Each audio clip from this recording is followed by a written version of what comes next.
नमस्कार दोस्तों, संदेश कैरियर पॉइंट में आपका स्वागत है। हम लोग प्रतिशत के कुछ पिछले वीडियो में कुछ पार्ट हमने पढ़ा था। कुल 6 पार्ट हमारा कंप्लीट हुआ है। आज के वीडियो में हमारा क्या होगा, 7वें पार्ट की बात करेंगे। उस 7वें पार्ट में टाइप भी हमारा क्या होगा, 7वां होगा। और 7वें पार्ट में आपका क्या होगा, आय और व्यय पर आधारित प्रश्न होगा। आय और व्यय पर आधारित प्रश्न होगा। आय और व्यय पर आधारित प्रश्न होगा। तो जब आय और व्यय पर आधारित प्रश्न होगा तो आय बराबर क्या होता है, व्यय प्लस बचत। आय बराबर व्यय प्लस क्या हो जाता है, बचत। इसी पर हमें क्या करना है, एक ऐसे कॉन्सेप्ट को देखना है जो आपका कई चैप्टरों में आपका क्या प्रयोग होगा। पहला चैप्टर तो आपका प्रतिशत का हुआ, प्रतिशत में प्रयोग होबे करेगा। दूसरा टॉप आ जाएगा आपका लाभ हानि में भी प्रयोग होगा। तीसरा आपका होगा बट्टा में भी यही प्रयोग किया जाएगा।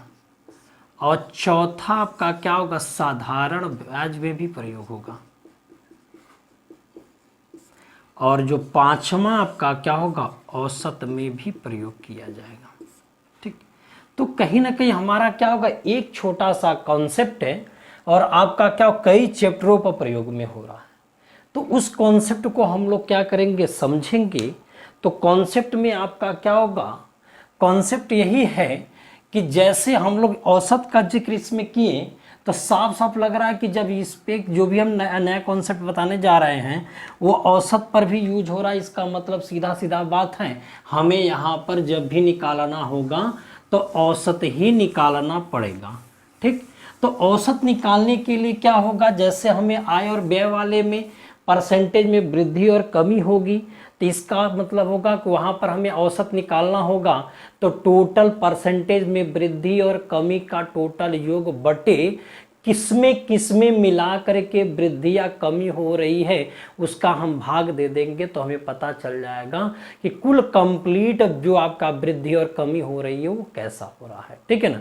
तो हम लोग ज़्यादा समय नहीं लेते हैं और आपका क्या होगा, अगले टाइप पर चलते हैं। आय और व्यय पर आधारित में आय बराबर व्यय प्लस बचत होता है। ठीक है।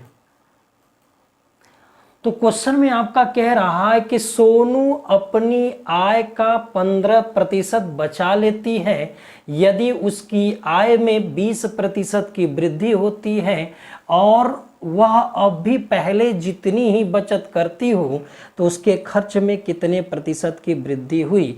तो आइए पहले हम लोग बेसिक कॉन्सेप्ट को देखते हैं, बेसिक तरीके को देखते हैं। बेसिक तरीका यही कहा कि जो मेरा आय है और ये व्यय है और ये आपका क्या होगा, बचत। तो 100 रुपये मेरी इनकम है जिसमें मेरा बचत 15% 15 रुपये है, तो खर्चा मेरा 85 रुपये रहा होगा। क्लियर। तो अब कह रहा है कि आय में 20% बढ़ोतरी, यानी 100 में 20 जोड़ेंगे तो 120 होगा। व्यय में मुझे नहीं पता कि क्या हो रहा है, ठीक है, लेकिन बचत में कह रहा है और यहाँ पर देखिए वृद्धि होती है और वह अब भी पहले जितना ही बचत करती है। तो पहले 15 की बचत है तो आज भी 15 की बचत होगी। ठीक, तो इस तरीके से हम ये देखें कि 120 रुपये मेरी इनकम है और जिसमें बचत 15 की, तो व्यय हमारा कितना हो जाएगा, तो 120 में से 85 घटा देते हैं तो 105 हमारा व्यय होगा। क्लियर। तो अब प्रश्न में क्या कह रहा था कि उस व्यय में कितनी बढ़ोतरी हुई, तो पहले व्यय आपका 85, अब व्यय कितना, 105। ठीक है ना। तो इस तरीके से हमने देखा कि कितने की बढ़त हो रही है, 20 की हो रही है। किस पर हो रही है, 85 पर हो रही है। गुणे क्या होगा, 100 हो गया। तो 5 से काटे 5 चौक के 20 से 17 हुआ। तो इस तरीके से 400 बटे क्या होगा, 17 भाग दे देंगे 17 का, तो 23 दशमलव क्या हो जाएगा, 5% आ जाएगा। ठीक, वैसे 17 दूनी के 34 बचेगा कितना आपका यहाँ पर, 17 दूनी के 34 बचेगा कितना यहाँ पर, 34 बचेगा 6, 60 हो जाएगा, 17 ते 51 बच जाएगा कितना हमारे पास 9, 17 पचे 85 आगे बढ़ता चला जाएगा तो 23 दशमलव क्या हो जाएगा 5% हो जाएगा। ठीक है ना। ये तो हमारा बेसिक कॉन्सेप्ट हुआ। ठीक, और इसका भिन्न वाला कॉन्सेप्ट हम लोग देखते हैं।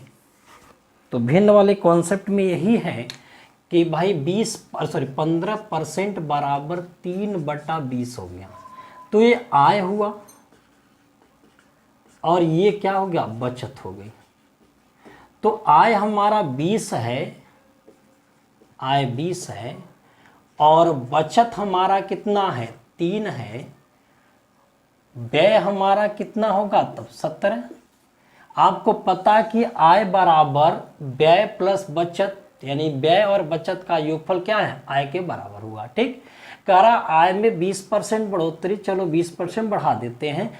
व्यय में कोई परिवर्तन नहीं हुआ है, पहले जितना उतना, मतलब यहाँ क्या होगा 0%, और व्यय बचत में, और व्यय में कितना है मैंने मान लिया x, तो यहाँ से क्या हो जाएगा कुल मिला के कितना हो जाएगा 400 होगा, कुल मिला के 400।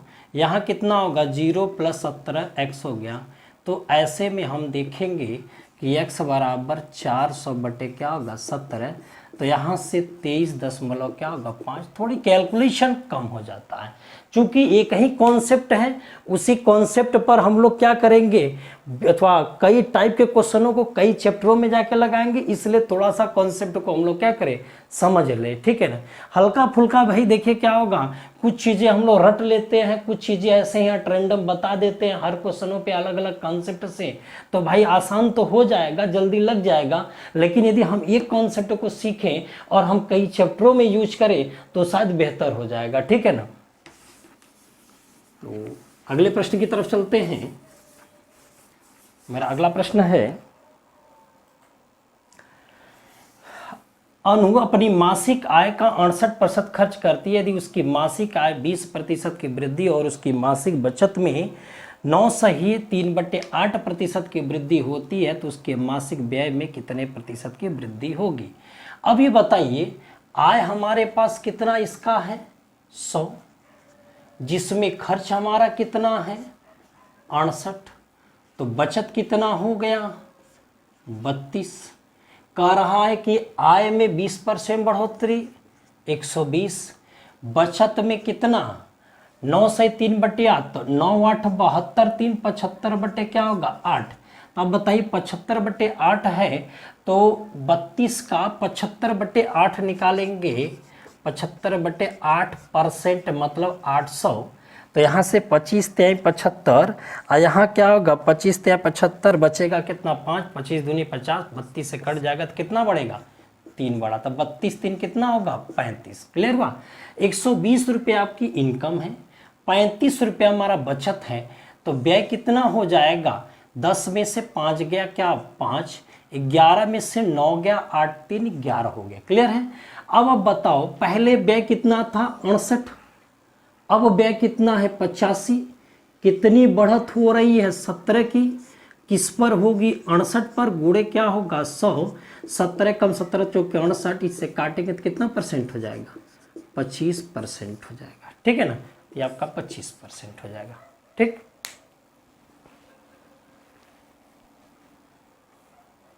आगे देख लेते हैं।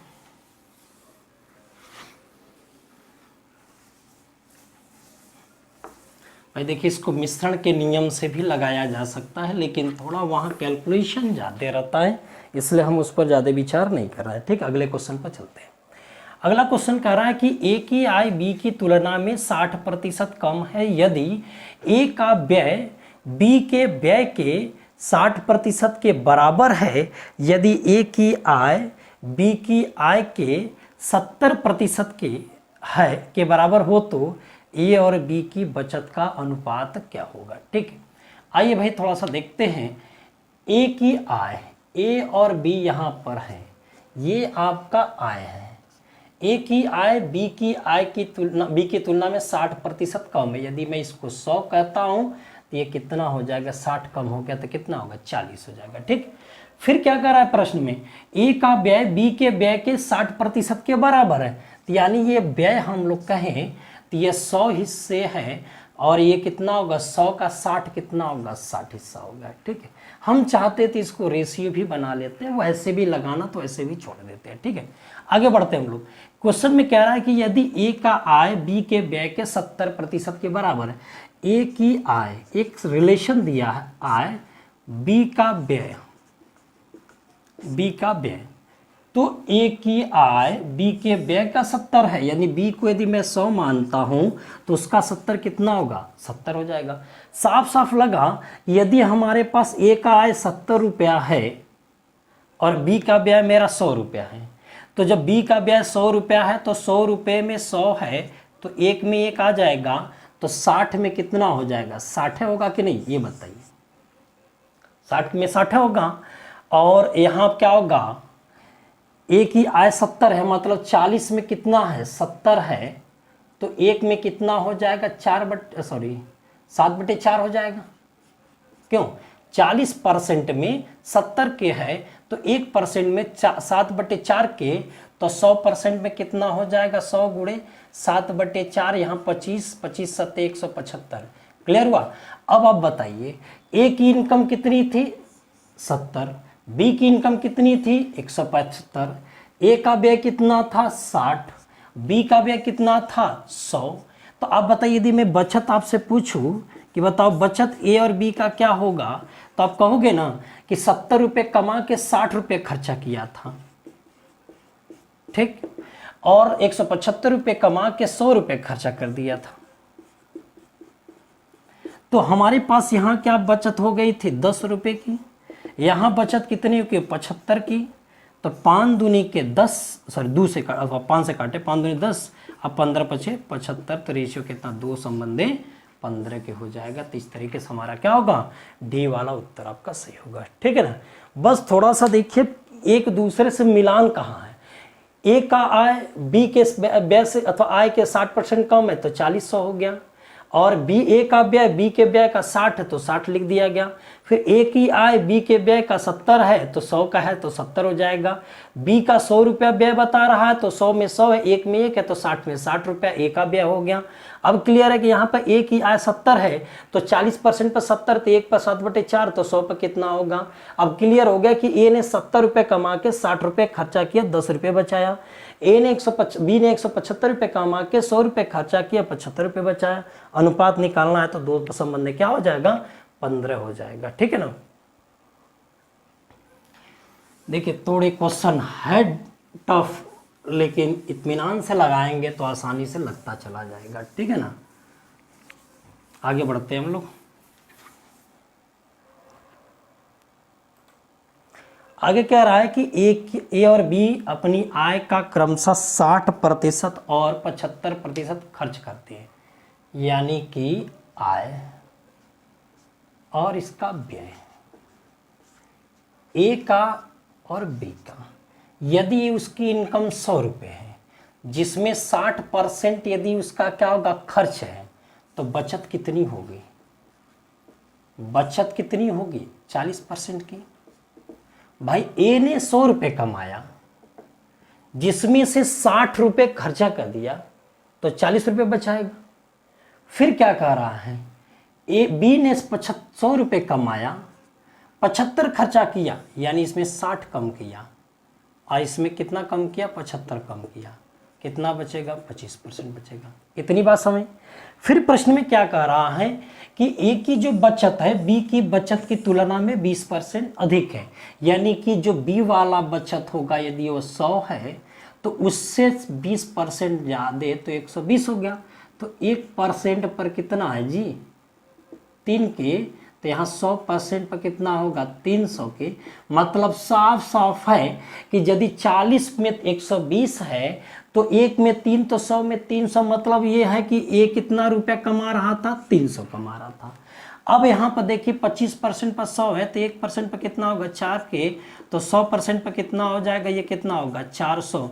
मतलब साफ साफ है कि ए की इनकम 300 और बी की इनकम कितना होगा 400, तो ए की आय बी की आय से कितने % कम है, तो हम सीधा सीधा बोले बी से कितना % कम दिखाई दिया 100 रुपया। किससे बोला बी से, तो कितना होगा 400। अब गुणे क्या होगा 100, तो इस तरीके से देखेंगे तो कितना परसेंट आ जाएगा, 25% आ जाएगा। तो आपका क्या होगा, 25% हो जाएगा, ठीक है ना।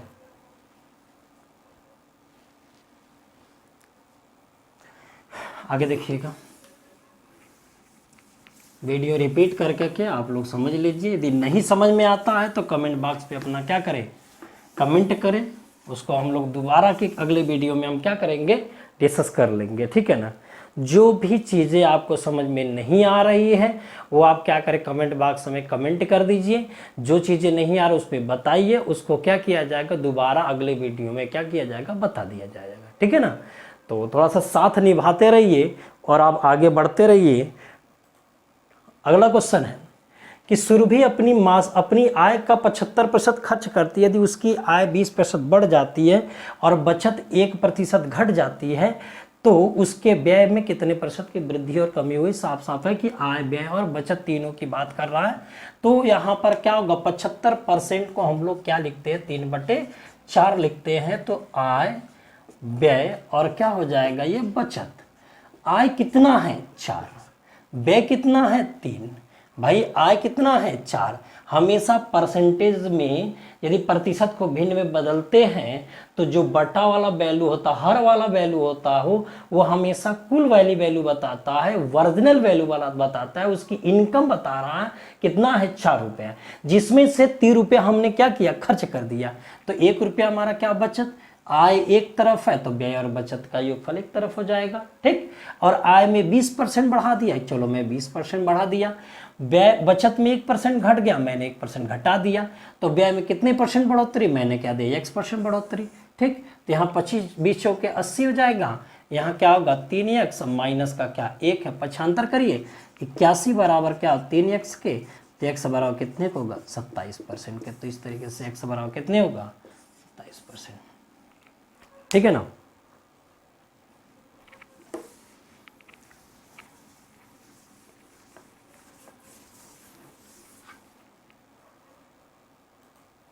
अगला है, राजू की आय उसके व्यय से 20% अधिक है। तो यदि उसकी आय में 60%, उसके व्यय में 70% वृद्धि हो तो उसकी बचत में कितने परसेंट की बढ़ोतरी घटोतरी होगी, जो भी आपका है। तो ये भी सेम उसी टाइप का क्वेश्चन है, बस आय और व्यय के बीच में रिलेशन है। आय उसके व्यय से 20% ज्यादा है, 20% ज्यादा है, 1/5। आय 20 व्यय से 20% ज्यादा, तो यह किसको डिनोट किया, व्यय को डिनोट किया। यह क्या है, अधिक हुआ। तो इस तरीके से क्या होगा, आय कितना हो गया, व्यय कितना है और बचत कितना है। तो जाहिर सी बात है कि जो हमारे पास आय होगी, व्यय से 20% अधिक होना, एक शब्द है यहाँ पर 20% अधिक होने का अर्थ होगा आय खर्चा से 20% ज्यादा है। इसका मतलब आय और व्यय के बीच का अंतर 20 है, और आय और व्यय के बीच का अंतर मतलब सीधा सीधा बात हो, बचत होती है, ठीक है। तो आप सीधे ये भी कह सकते हैं कि आपका जो व्यय हमारा है 5 है, ठीक, और टोटल आपका आय कितना होगा, 6 रही होगी, तभी तो जाके घटने के बाद हमारा 1 एक्स्ट्रा आ रहा था, ठीक। या ऐसे कह सकते हैं कि व्यय हमारा 5 है, उससे 1 अधिक आय होगी, तो 6 रुपये कमा के 5 रुपये खर्चा करके 1 रुपया हमने बचा लिया। आय एक तरफ, व्यय और बचत एक तरफ। आय में 60% बढ़ोतरी है, मैंने 60 लिख दिया, और व्यय में 70%, मैंने 70 लिख दिया। अब बचत में मैंने कह दिया कि चलो x है। अब यहाँ से देखिए 360 हुआ, और यहाँ 350 हुआ, अब प्लस x के, तो x बराबर कितने को हो जाएगा, ये 10% हो जाएगा। तो x बराबर 10% क्या, बढ़ोतरी के बढ़ोतरी, यानी प्लस का चिन्ह आ रहा है, इसलिए क्या हो जाएगा, बढ़ोतरी होगी। तो 10% के क्या होगी, बढ़ोतरी हो जाएगी, ठीक है ना।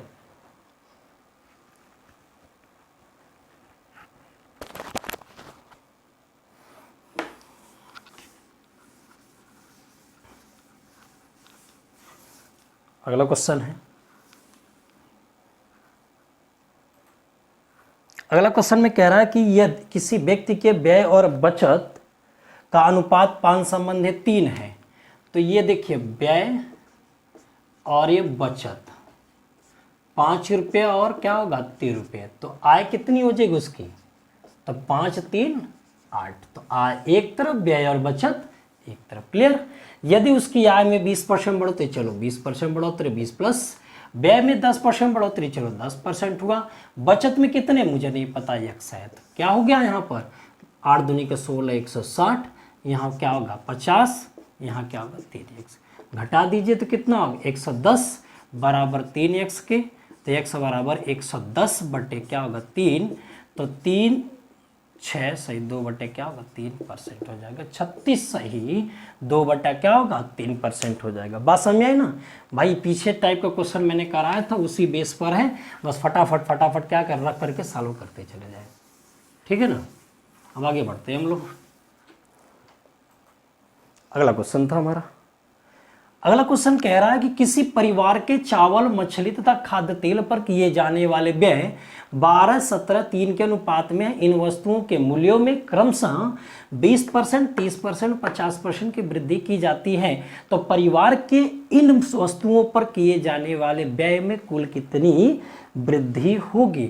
भाई एक बताइए कि आपने चावल पर 12 रुपये खर्चा किया और मछली पर क्या होगा 17 रुपये खर्चा किया और तेल पर कितना होगा 30 रुपये खर्चा किया।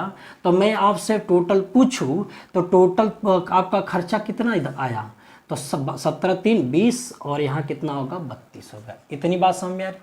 टोटल हमारा खर्च मैं आपसे पूछूं 12 रुपया 17 रुपया 30 रुपया मिला के 32 रुपया होगा टोटल खर्च। अब कह रहा है कि यदि मैं इसमें 20% बढ़ा दिया, चलो मैंने 20% बढ़ाया, 30% बढ़ा दिया, इसमें भी चलो 30% बढ़ाया और यहाँ 50% बढ़ाया, मैंने यहाँ भी क्या करें 50% बढ़ाया, तो बताइए टोटल कितना बढ़ा। तो मैंने कह दिया टोटल में क्या होगा x% बढ़ा।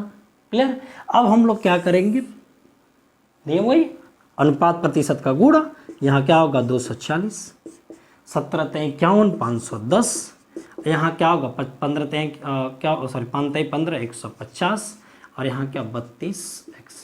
अभी बताइए टोटल जोड़िए, तो यहाँ से देखेंगे 10 250 अब 500 750 और 150 मिला के कितना होगा 900। तो यहाँ क्या होगा 900 बराबर 32x के, तो x बराबर 900 बटे क्या होगा 32। 4 से काटा मैंने, यदि मैं 4 से काटा तो 225 आ जाएगा। 4 से काटो 4 दूनी 8 बचेगा 1, 4 दूनी 8 बचेगा 2, 4 पंजे 20, 4 बटे 32। अब इससे काटता हूँ मैं तो क्या होगा 8 दूनी के 16 बचेगा कितना 6 65 हो जाएगा, 8 8 64, 28 से 1 बटे क्या होगा 8%।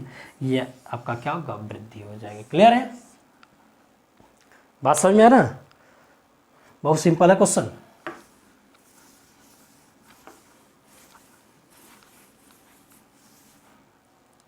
आगे देखते हैं। एक क्वेश्चन हम लिखते हैं,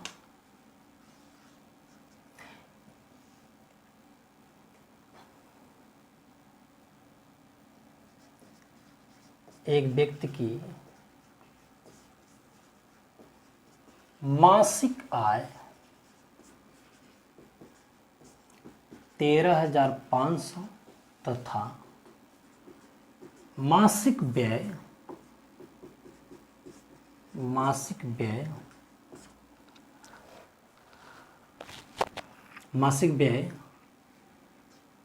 9,000 रुपये है। यदि आय में 14% की वृद्धि